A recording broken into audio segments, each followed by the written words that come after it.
Hai kau yang punya kekuasaan, kenapa tak kau pakai kekuasaanmu untuk mengejar Harun Masiku? Dulu zaman nenek-nenek kita yang hilang tuh jarum.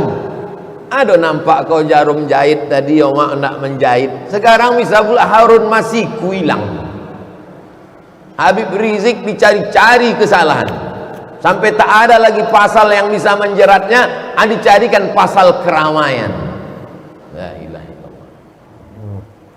Ustadz Somad bisa jadi, Gus Nur dah masuk, Ustadz Mahir Tualibi dah masuk, siapa lagi yang udah masuk? Itu di SMS dan saya dari itu, hati-hati mat, nampaknya kau tak lama lagi gitu. Saya baca baru aja tadi ya.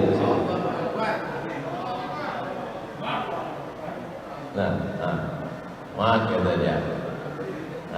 Ustadz Mahir dah masuk, Ustadz Gus Nur masuk, nampakku kau tak lama lagi gitu. Saya nih paling pantang ditakut-takuti.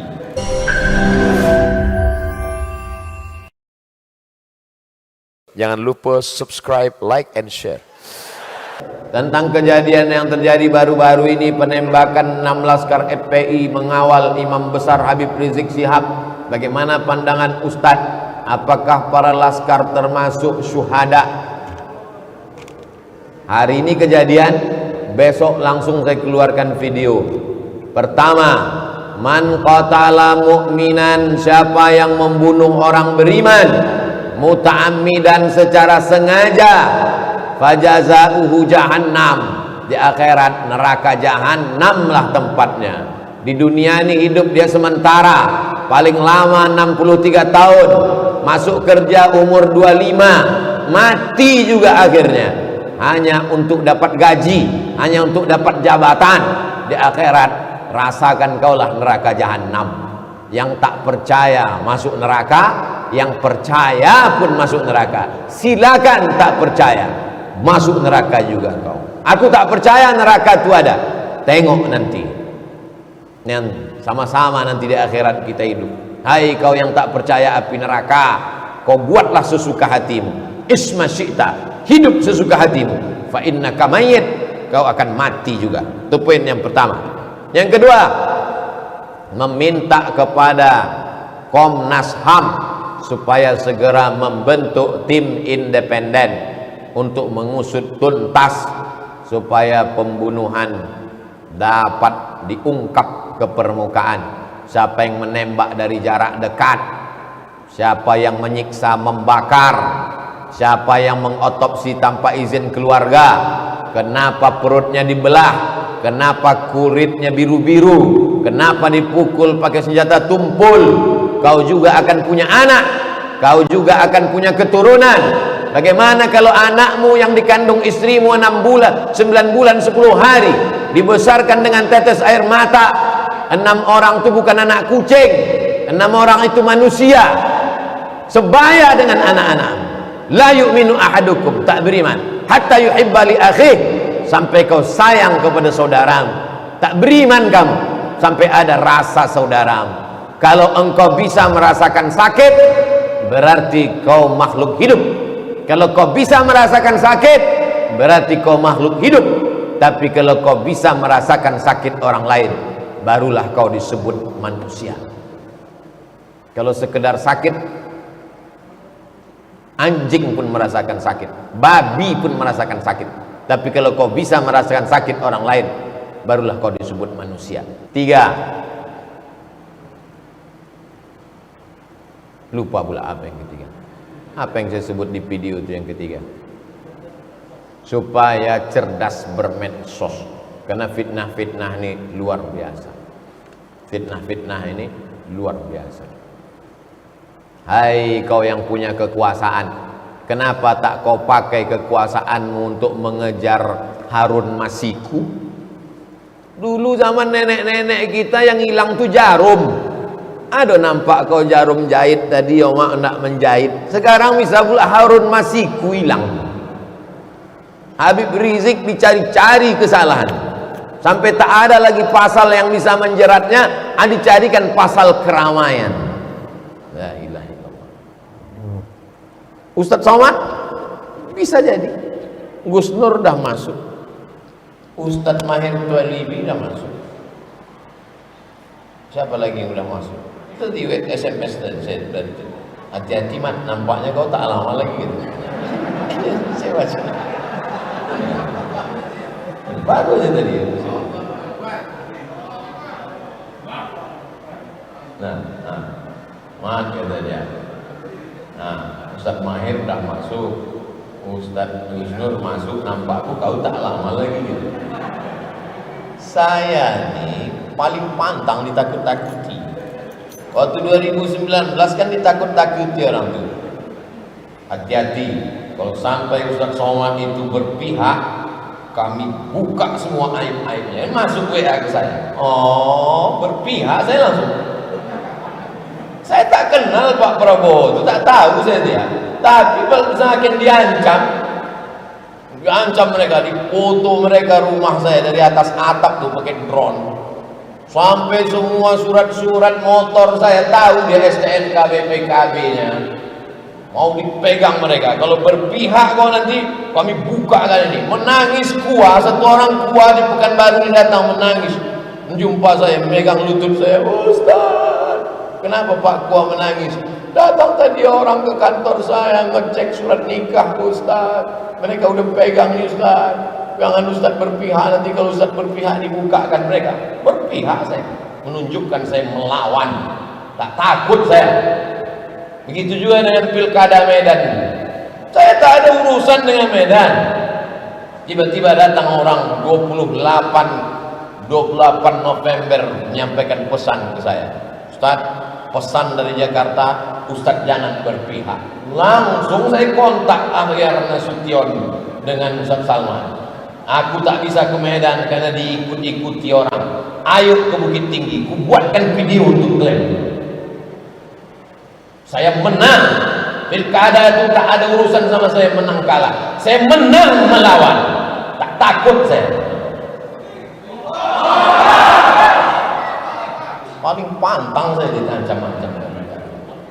Belum kenal kan sama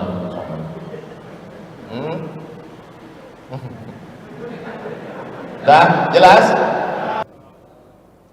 Ketika masuk masjid, waktu iqamat sudah dekat. Saya ingin sholat tahiyatul masjid dan qobliyah. Apakah bisa satu sholat dua niat, atau mana yang didahulukan? Sholat sunat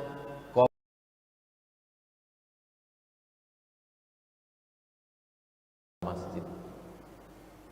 Kalau waktunya cuma cukup 2 menit untuk, kan ada jam di masjid tuh pakai jam waktu timer, 2 menit lagi qomat, cukup hanya untuk 2 rakaat, tak mungkin 4 rakaat, maka sholat qobliyah saja, dapat tahiyatul masjid. Tapi kalau dia sholat tahiyatul masjid tak dapat qobliyah. Mana dalilnya? Idza dakhala ahadukumul masjid, kalau kamu masuk masjid, fala yajlis, jangan duduk, hatta yusolli rak'ataini, salat sunat 2 rakaat. Salat sunat 2 rakaat qobliyahnya itu masuk sudah di dalamnya itu tahiyatul masjid. Begitu kata para ulama, bukan kata Abdul Somad. Saya menyampaikan pendapat para ulama. Saya ulang sekali lagi, qobliyah saja, masuk tahiyatul masjid, otomatis, automatically. Saya mau buka puasa, suara azan sudah berkumandang di masjid, sedangkan jam di HP menunjukkan kurang 4 menit lagi. Istri saya ikut azan di masjid, sedangkan saya ikut HP. Mana yang betul? Yang betul ikut jam RRI. Itu yang paling betul. HP mungkin slip karena setelan dia.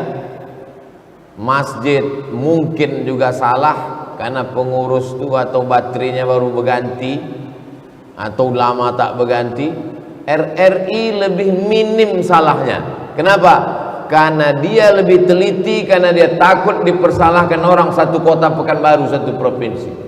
Maka sejajarkan, samakan jam masjid dengan jam RRI. Saya pakai RRI. Dulu kalau saya mau pergi ceramah maghrib jam 6 dari Panam sudah hidup, dengar tausiah jam 6 sore, karena nanti saya dengar suara azan. Dalilnya mana pakai RRI ini? La tajtami'u ummati ala dhalalatin. Tak mungkin umatku ini sepakat dalam satu kesesatan. Wa minal isnaini ab'adu. Lebih banyak, lebih selamat dari sesat. RRI lebih banyak pendengarnya, maka mereka lebih teliti, lebih takut dia, karena dia nanti akan dikritik oleh masyarakat. Di masjid kami ada kotak masjid, ada kotak yatim, ada kotak MDA. Apa boleh pembagiannya 60% yatim, 20% dan MDA 20%? Kotak yatim tak boleh diganggu gugat. Jangan ambil duit yatim tu alihkan ke operasional masjid. Ara'aital ladzi yukadzibu biddin fadzalikal ladzi yad'ul yatim. Kalau kau ambil duit yatim ni kau berikan kepada yang tak yatim, alladzina ya'kuluna amwalal yatama, orang yang makan duit anak yatim, innama ya'kuluna fi butunihim nara, mereka memakan api neraka ke mulut, ke perut mereka. Kotak yatim jangan ganggu gugat. Kotak pembangunan masjid jangan ganggu gugat. Kotak MDA jangan ganggu gugat. Karena ketika mereka memasukkan duit ke kotak itu, dia sudah ada niat kapling-kaplingnya masing-masing. Yang boleh dialihkan kemana-mana itu kotak infak masjid raya umum. Ada satu kotak besar, kotak infak masjid raya umum. Orang waktu memasukkan duit ke situ, niat dia umum. Bisa dialihkan ke listrik, dialihkan ke pembangunan MDA, dialihkan karena umum. Yang sudah khusus tadi tak bisa diumumkan, yang umum bisa dikhususkan.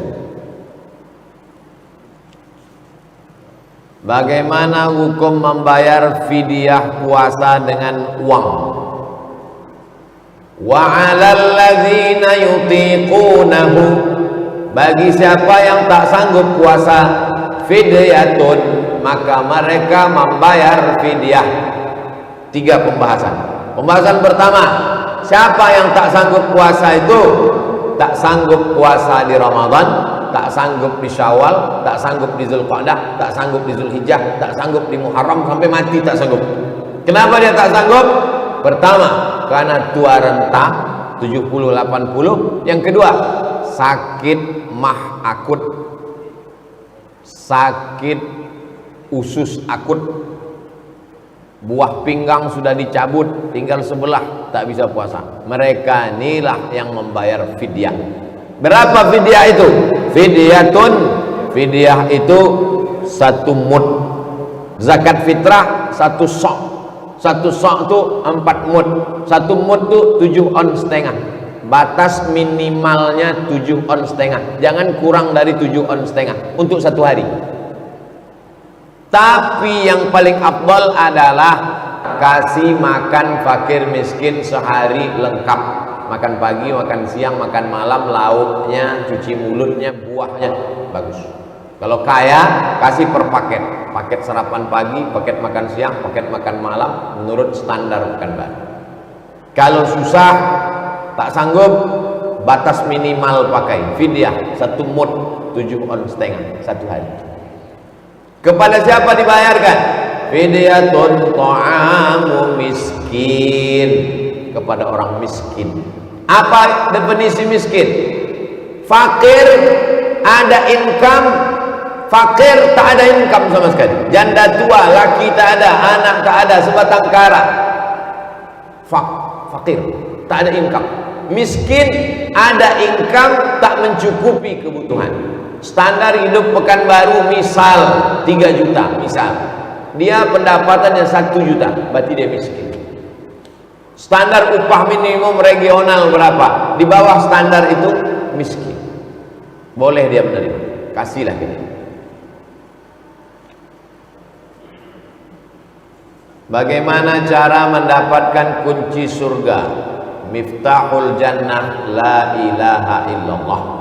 Kunci surga la ilaha illallah Muhammadur Rasulullah. Lalu cukupkah dengan la ilaha illallah Muhammadur Rasulullah? Kata Imam Ibnu Qayyim Al-Jauziyah, kuncinya ada, tapi gigi-giginya tak ada. Mana bisa pintu terbuka? Punya kunci tapi tak bergigi. Apa gigi-giginya? Kalau sudah la ilaha illallah salat, kalau sudah la ilaha illallah puasa, kalau sudah la ilaha illallah zakat, kalau sudah la ilaha illallah haji, kalau sudah la ilaha illallah jihad, kalau sudah la ilaha illallah amar ma'ruf nahi munkar. Kuncinya la ilaha illallah, gigi-gigi kunci itu, itulah dia syariat Islam. Bagaimana cara membuka hati orang tua, Pak Ustadz? Yang bertanya ini anak SD kelas 5. Kan hebat Pekanbaru, anak kelas 5 SD pun mengaji. Yang mau dibukanya hati orang tuanya. Kalau sudah anak kecil mau mengaji, tak terbuka juga pintu hati orang tua, summum bukmun omyun, pokak, bisu, tuli, buto, lengkaplah sudah. Ad-doa silahul mukmin.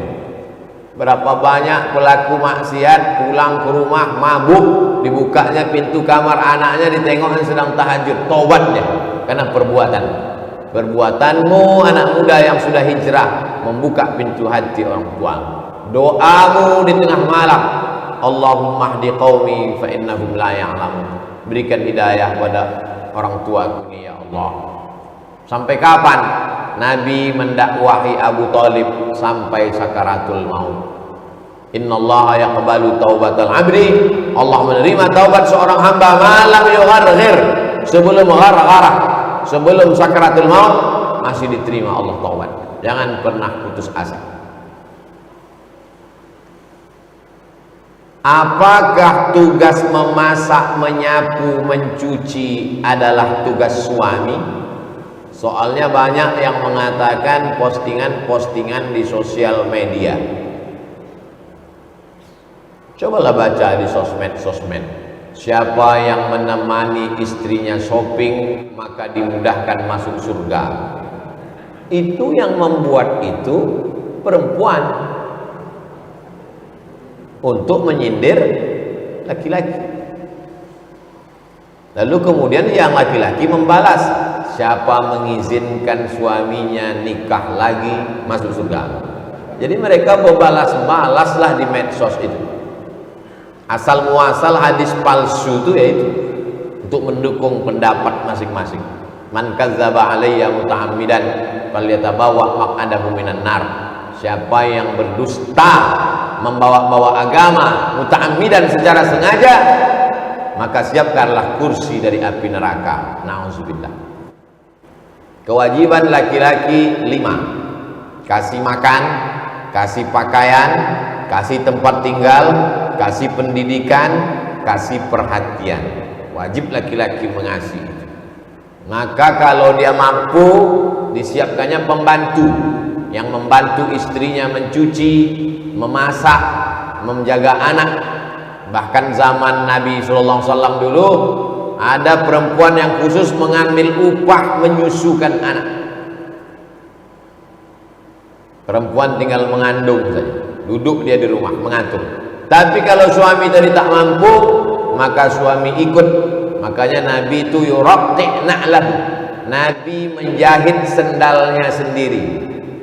Nabi itu tidak dilayani, tapi dia sama seperti manusia biasa. Innama ana basyarun mislukum. Aku sama macam kamu manusia. Yuha ilayya. Bedanya aku dapat wahyu. Surat Al-Kahfi. Jadi al-mu'minuna wal mu'minat, laki-laki suami wal mu'minat, istri perempuan, ba'duhum awliya'u ba'd, mereka saling tolong menolong. Laki-laki tidak memperbudak perempuan, perempuan pula tidak diperbudak laki-laki. Siapa yang paling mulia antara laki-laki perempuan? Man amila salihan, siapa yang beramal saleh, min zakarin, laki-laki, au unsa, perempuan, wa huwa mu'minun, kalau dia beriman, fala nuhyiyannahu hayatan thayyibah, kami beri dia kehidupan yang baik.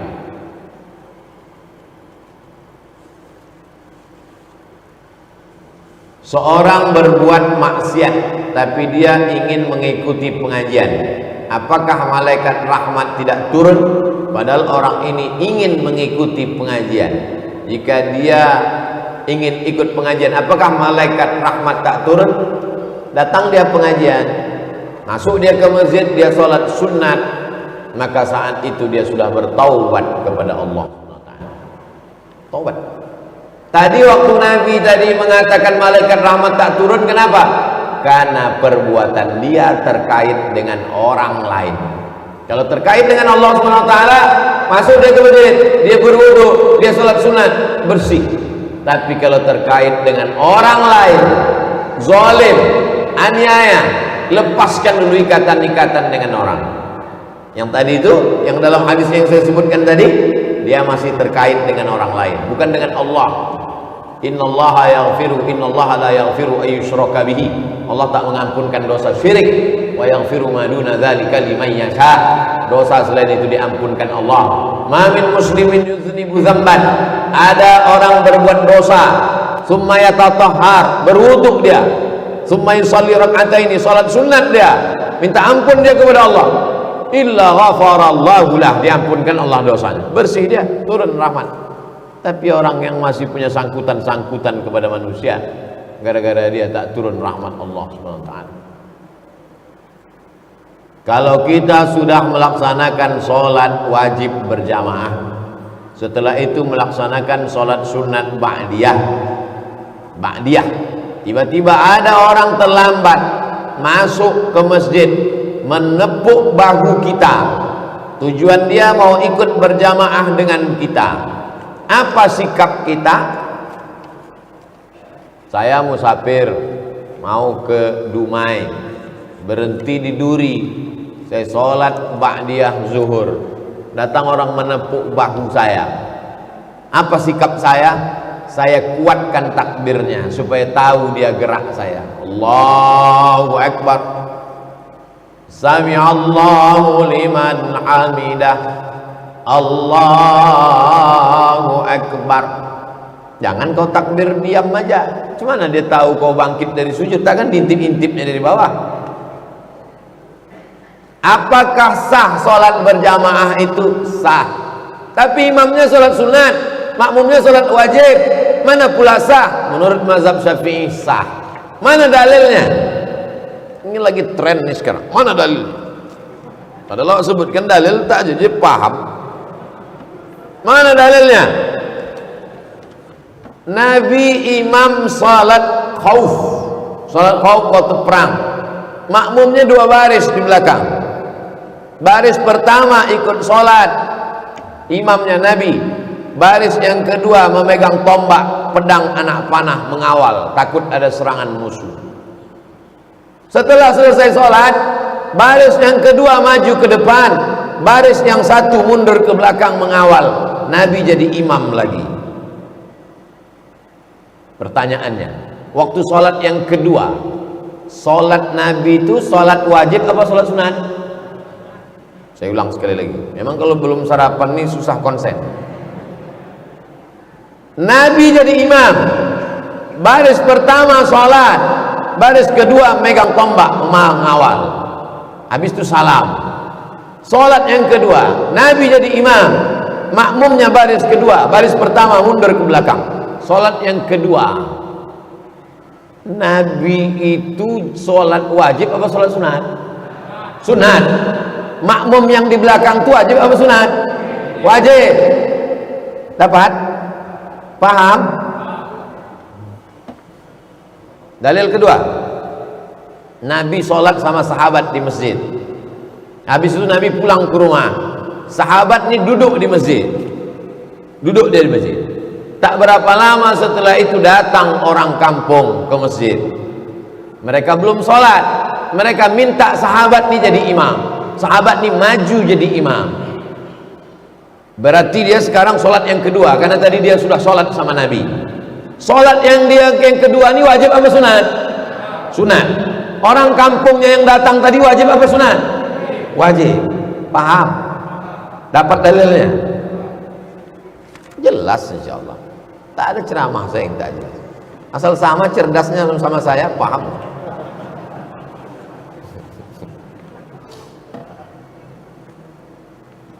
Kami mau minta nasihat bagi yang pencinta DJ, disc jockey, dangdut, pop. Minta kau kalau sudah ikut pengajian, semua lagu dangdut, lagu pop, lagu metal, happy metal, slow rock, R&B, buang semua. CD-CD-nya bakar. Jangan dengar lagi. Kalau mau mendengar lagu, dengar lagu anak-anak dari pesantren Darul Khair. Apa lagu dia tadi? Nah, ini. Busra lana nilnal muna zalal ana wa falhana. Busra lana, kabar gembira bagi kita. Nilnal muna, karena semua yang kita inginkan kita sudah dapat. Zalal ana wa falhana, segala kesulitan hilang, maka keindahan, kenyamanan, ketentraman pun akan didatangkan, dipenuhi Allah SWT. Solawat, lagu-lagu religi, lagu-lagu yang mengingatkan pada Nabi, lagu-lagu ingat mati. Adapun yang lagu-lagu tadi buang, karena setan masuk ke dalam hati melalui pintu lagu. Lagu udah hijrah, udah pengajian, lagu pulang-pulang berbadan dua, itu kan berzina. Cinta satu malam, itu kan kumpul kebo. Minta nasihat Ustadz terhadap orang yang suka sama satu jenis. Apa ancamannya? Maksud dia satu jenis ini laki-laki sama laki-laki. Adapun sejenis sama manusia, memang itulah manusia nikah sama manusia, takkan nikah sama hantu. Yang dimaksudnya sejenis laki-laki sama laki-laki. Apa hukumnya dalam Islam? Man wajadtumuhu, kalau kamu menangkap ya'malu amala qaumi Lut, kalau kamu menangkap orang melakukan perbuatan umat Nabi Lut, homo, lesbi, faktulul fa'il wal maf'ul, bunuh dua-duanya. Dua-duanya dihukum mati, baik yang berperan jadi laki-laki atau perempuan, dua-duanya hukum mati. Begitu hukum Islam kalau ditegakkan. Kalau ditegakkan hukum Islam ini, sehat yang homo-homo itu semua. Kumpulkan semua homo-homo, diadakan pemancingan homo di tepi Sungai Siak. Insya Allah sehat. Yang agak-agak mau homo-homo, sehat dia. Kalau tak percaya, ayo kita tes. Hukum Allah itu datang untuk menyelamatkan umat manusia. Ibu-ibu sedang hamil, jangan menonton bencong. Berdoa kepada Allah SWT, Rabbi habli minas solihin, Rabbi habli minas solihin. Sekarang semua acara itu, cobalah tonton acara di TV, film-film. Mulai pembawa acaranya, penyanyinya diisi oleh bencong. Bencong paling banyak di dunia ini di Thailand, sampai ada Miss Bencong. Ja'alna 'aliyaha safilaha, kami jadikan bagian atas turun ke bawah, yang bawah naik ke atas. Wa amtarna 'alaihim hijaratan min sijilin mandud, kami hujani mereka dengan batu yang dibakar di api neraka. Azab untuk kaum Nabi Lut yang diceritakan dalam Al-Quran menunjukkan betapa dahsyatnya hukuman itu. Sekarang disupport oleh gerakan internasional. Wajib kita tidak membeli produk-produk yang mensupport gerakan LGBT. Kalau ada produk makanan, kendaraan yang mensupport LGBT, wajib kita embargo untuk tidak membeli, karena ikut. Itulah maka banyak mereka menyerang saya, karena dulu saya sebutkan itu, ini makanannya, ini serangnya saya. Bayangkan tuh serangan bencong luar biasa.